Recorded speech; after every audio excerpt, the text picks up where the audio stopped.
అసఫ్ జైల పరిపాలనా కాలంలో సాలార్జింగ్ ప్రవేశపెట్టిన పరిపాలనా సంస్కరణలు సాలార్జింగ్ 1865లో జిలాబదీ పద్ధతిని ప్రవేశపెట్టి రాజ్యాన్ని 17 జిల్లాలుగాను 5 సుబాలుగాను విభజించాడు.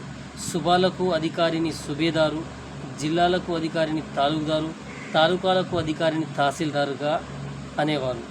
తాలూకాలకు పని పర్యవేక్షించడానికి